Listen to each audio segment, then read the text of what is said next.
ये है दोस्तों हमारा देश भारत। जैसा कि दोस्तों हम सभी को पता है कि भारत का एक बेहद ही सुंदर हिस्सा है जम्मू एंड कश्मीर। लेकिन दोस्तों ये हमेशा से विवादों में ही रहा है।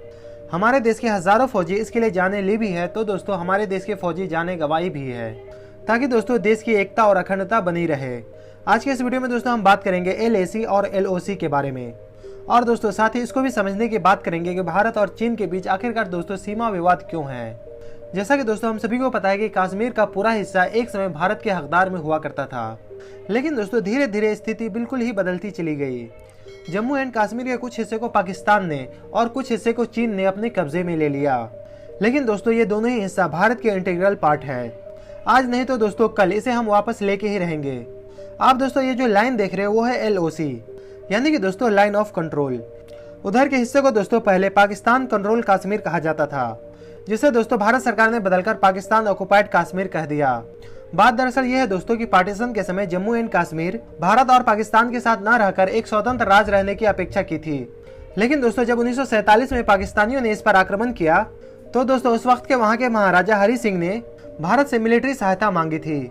लेकिन दोस्तों तब तक काफी ज्यादा देर हो चुका था और पाकिस्तान ने जम्मू एंड कश्मीर के काफी सारे हिस्से को कब्जा कर लिया था, जिसके कारण दोस्तों आए दिन भारत और पाकिस्तान के बीच सीमा विवाद होता रहता था।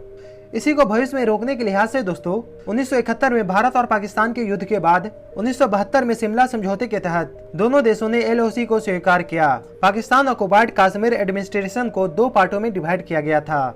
एक पार्ट दोस्तों आजाद कश्मीर कहलाता है, और दोस्तों इसके बाद जो हिस्सा बचता है वो है गिलगिट और बाल्चिस्तान वाला हिस्सा। POK के पास दोस्तों वैसे देखा जाए तो एक सेल्फ गवर्निंग लेजिस्लेटिव असेंबली है, और इतना ही नहीं दोस्तों इसके अलग राष्ट्रपति और प्रधानमंत्री भी होते हैं। यहाँ तक कि दोस्तों यहाँ पर एक सेपरेट सुप्रीम कोर्ट भी है। लेकिन दोस्तों इसके बावजूद ये हिस्सा पाकिस्तान के ही कंट्रोल में होता है, और दोस्तों पाकिस्तान इन हिस्से पर अपना अधिकार जमाता रहा है। यहाँ तक कि दोस्तों ये भी माना जाता है कि गिलगिट और बल्चिस्तान वाले हिस्से में पाकिस्तान जानबूझकर कोई विकास नहीं होने देना चाहता, ताकि दोस्तों वहाँ के लोगों को पाकिस्तान बेरोजगार और अशिक्षित रखकर और दोस्तों बंदूक थमाकर इसे आतंकवाद में यूज किया जा सके। लेकिन दोस्तों चीन के केस में कोई स्पष्ट लिखित विभाजन नहीं हुई थी। वास्तव में दोस्तों चीन ने अक्साई चीन के इलाके पर 1950 के दशक में ही अपना कब्जा जमा लिया था। भारत इस मामले से दोस्तों पूरी तरीके से अनजान था। 1957 में दोस्तों जब भारत को पता चला कि इस इलाके में चीन ने अपना सड़क निर्माण का भी कार्य शुरू कर दिया है और इस हिस्से को अपने नक्शे में भी शामिल कर लिया है, तब दोस्तों भारत ने अपना विरोध जताना शुरू किया। फलस्वरूप भारत के इसी विरोध के कारण से दोस्तों 1962 में भारत और चीन युद्ध हुई। भारत और चीन युद्ध के बाद दोस्तों दोनों देशों की सेना जहां तैनात थी उस सीमा को दोस्तों लाइन ऑफ एक्चुअल कंट्रोल मान लिया गया, यानी कि दोस्तों वास्तविक नियंत्रण रेखा मान लिया गया। LAC शब्द को दोस्तों 1993 में और 1996 में चीन और भारत समझौते के तहत कानूनी मान्यता प्राप्त हुई। 1996 में दोस्तों कहा गया था कि दोनों पक्ष की कोई भी गतिविधियां, चाहे दोस्तों वह गश्त करना ही क्यों न हो या फिर दोस्तों हथियार से संबंधित कोई चीजों का जमावड़ा लगाना, ये सारी चीजें दोस्तों इस वास्तविक नियंत्रण रेखा से आगे नहीं बढ़ेगी। यही वजह है दोस्तों कि LAC के पास दोस्तों दोनों देशों की सैनिक अमूमन दोस्तों 50 से 100 किलोमीटर की दूरी बनाकर रखते हैं। अक्साई चीन का दोस्तों यह इलाका तिब्बती पठार के उत्तरी भाग में है। अगर दोस्तों ऐतिहासिक रूप से देखा जाए तो दोस्तों यह एरिया भारत को मध्य एशिया से जोड़ने वाले सिल्क रूट का हिस्सा हुआ करता था। कभी सैकड़ों सालों तक दोस्तों भारत और तिब्बत के बीच व्यापारिक रिश्ता काफी ज्यादा अच्छा रहा है। अक्साई चीन दोस्तों लगभग 5000 मीटर ऊंचाई पर स्थित एक बहुत बड़ा नमक का मरुस्थल है। ये इलाका दोस्तों निर्जन है और यहाँ पर कोई अस्थायी बस्ती भी नहीं है। दूर दूर तक दोस्तों खुले हिस्से होने के कारण से दोस्तों हर जगह दोनों देशों के लिए दोस्तों निगरानी रखना काफी ज्यादा संभव नहीं हो पाता है, और दोस्तों इसी का फायदा उठाकर चीन सड़कें निर्माण करके या फिर दोस्तों आर्मी कैंप स्थापित करके जमीनों को हथियाता रहा है।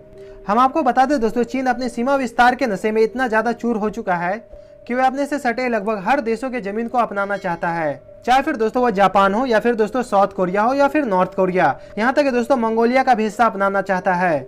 चीनी सैनिक दोस्तों हर साल सैकड़ों बार इन क्षेत्रों में दोस्तों जब भी उन्हें मौका मिलता है वो अवैध रूप से इन सारे क्षेत्रों में घुसने की कोशिश करता रहता है, जिसके चलते दोस्तों आए दिनों हमारे देशों के सैनिक और चीनी सैनिक के बीच झड़प होती रहती है।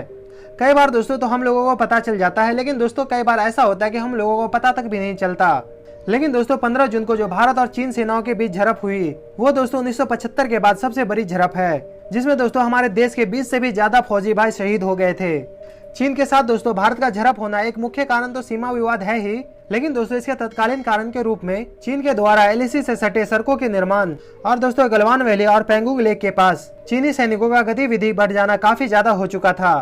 चीन ने दोस्तों इसकी शुरुआत अप्रैल में ही कर चुका था, जबकि दोस्तों पूरी दुनिया कोरोना से जूझ रहा था। तब दोस्तों चीन इस नीच हरकत के बीज को बो रहा था। 15 जून के इस दर्दनाक हादसे के बाद आज दोनों देशों के सैनिक पीछे हट गए हैं। लेकिन दोस्तों यहाँ पर सवाल ये है कि आखिरकार हम लोग पीछे क्यों हट रहे हैं। वैसे भी दोस्तों अक्साई चीन हमारे भारत का ही एक इंटीग्रल पार्ट है और दोस्तों ये हम सबसे छुपा हुआ नहीं है। हम आपको बता दें दोस्तों, हर बार की तरह इस बार भी झगड़ों के बाद बैठक हुई है। दोनों देशों के बीच वार्तालाप होती है और इस दौरान दोस्तों ये डिसीजन लिया जाता है कि सैनिक गण कृपया पीछे हट जाइए। और अगर दोस्तों ऐसा ही चलता रहा तो शायद हम कभी भी अक्साई चीन को भारत के हिस्से में नहीं जोड़ पाएंगे। भविष्य में दोस्तों फिर कभी चीन हमारे एलएसी को पार करके आएगा और हमारे सैनिकों को मारकर चला जाएगा और हम अपनी ही जमीनों पर सिर्फ पीछे हटते रहेंगे। लेकिन दोस्तों आपके दिमाग में ये सवाल उठ रहा होगा कि आखिरकार इसका समाधान क्या है। सच करवाए दोस्तों, लेकिन ध्यान से समझिएगा। मुझे यह बात बोलने में दोस्तों काफी ज्यादा दुख हो रही है, लेकिन दोस्तों चीन की सरकार भी ये जानती है कि हम लोग यानी दोस्तों भारत हथियार में आत्मनिर्भर नहीं है। हम आपको बता दें दोस्तों, आज भी 70 से 80% हथियार दूसरे देशों से खरीदते हैं। जिस हथियारों का दोस्तों हम स्वदेशी होने का दावा करते हैं, उसका इंजन भी दोस्तों विदेशी है। अगर दोस्तों आपको पता न हो तो हम आपको बता दें कि आयाती हथियार के कई बड़े नुकसान भी होते हैं। उनमें दोस्तों किल स्विच लगे होते हैं और दोस्तों खरीदने वाले देशों से सहमति लेनी पड़ती है इसके इस्तेमाल के लिए। और दोस्तों यह बात चीन अच्छी तरीके से जानता है। सच तो यह है दोस्तों कि अब चीन हमें हर जगह आईना दिखा रहा है। जिस जगह भी दोस्तों हाथ लगाओ हमें यह पता चलता है कि हम तो किसी भी जगह से आत्मनिर्भर है ही नहीं। सब कुछ दोस्तों दूसरे देशों से खरीद रहे हैं। मोबाइल और इलेक्ट्रॉनिक सामान तो चीन से खरीद ही रहे हैं। हथियार चीन के अलावा अमेरिका और रशिया से खरीद रहे हैं। लड़ाकू विमान हम फ्रांस से खरीद रहे हैं। यहाँ तक कि दोस्तों हम एक किल भी सस्ते दाम में नहीं बना पाते हैं। अब दोस्तों समय आ गया है हम लोगों को आत्मनिर्भर बनने का। कम से कम दोस्तों हम लोग कोर सेक्टर में तो प्रयत्न कर ही सकते हैं। वैसे भी दोस्तों हर क्षेत्र में कोई भी आत्मनिर्भर हो ही नहीं सकता। भारत की जितनी भी छोटी बड़ी मैन्युफैक्चर कंपनियां हैं उनसे हाथ जोड़कर विनती है कि इन सारी चीनी कंपनियों को अपने चैलेंज के तौर पर देखें। अपना प्रॉफिट मार्जिन कम से कम रखकर इस देश के लोगों के लिए सोचे और इस देश के लिए सोचे। और दोस्तों ऐसा करने से 5-10 साल के बाद ऐसा भी दिन आएगा कि हम हर चीजों में चीन के साथ मुकाबला कर सकेंगे। हम आपको बता दें दोस्तों, भारत के पास मैन पावर है। भारत के पास रॉ मटेरियल की भी कमी नहीं है। अगर दोस्तों कमी है तो सिर्फ लोगों की सोच में। आजकल दोस्तों हमारे देश के युवा इंजीनियर और डॉक्टर देश के बड़े बड़े सरकारी इंजीनियरिंग कॉलेज से शिक्षा पाकर दोस्तों जॉब करने के लिए ब्रिटेन और इंग्लैंड चले जाते हैं। वे शुरुआती दौर में दोस्तों भारत के रिसोर्सेज तो इस्तेमाल कर लेते हैं, लेकिन दोस्तों वे लोग उसका कर्ज नहीं चुका पाते। आज समय दोस्तों आ गया इस सारी चीजों को रोकने का। इसके लिए दोस्तों सरकार को काफी ज्यादा टाइट प्रोटोकॉल रखनी चाहिए। सरकार के द्वारा दी गई शिक्षा यानी दोस्तों आईआईटी और मेडिकल कॉलेज के दौरान ही यह करार करे कि यहाँ से निकलने के कम से कम 15 साल तक दोस्तों हमारे देश इंडिया के लिए ही काम करे। लेकिन दोस्तों उससे भी ज्यादा जरूरी यह है कि हम लोगों के सोच में बदलाव आए। एक सैनिक दोस्तों बिना कोई शर्तों के देश के बॉर्डरों पर जान देने के लिए तैयार होता है। वहीं पर दोस्तों आज जो सरहदों के अंदर बेफिक्र होकर घूमते हैं, यह कहते पाए जाते हैं कि हम क्यों करें चीनी सामानों का बायकॉट। हम सस्ते सामान छोड़कर महंगा सामान क्यों खरीदे। भाई दोस्तों आपका भी कोई फर्ज बनता है। बनी बनाई खिचड़ी तो सब खा जाते हैं। त्याग करके दिखाओ दोस्तों, उसमें होती है असली देशभक्ति। अगर दोस्तों समझना ही है तो चीन से समझ लो। अमेरिका और यूरोपियन देशों की कई कंपनियां चीनी लोगों को अट्रैक्ट करने के लिए तरह तरह के ऑफर चलाते रहते हैं। लेकिन दोस्तों क्या मजाल कि चीनी लोग अपने देश के प्रोडक्ट को छोड़कर दूसरे देशों के प्रोडक्ट को खरीद ले। अभी दोस्तों कुछ देर नहीं हुई है। अगर दोस्तों आज ना जागे तो बहुत ज्यादा देर हो जाएंगी। आपसे दोस्तों बस एक ही रिक्वेस्ट है कि इस वीडियो को ज्यादा से ज्यादा लोगों तक पहुंचाने में मेरी मदद करें। वीडियो को देखने के लिए दोस्तों अपना कीमती समय देने के लिए धन्यवाद।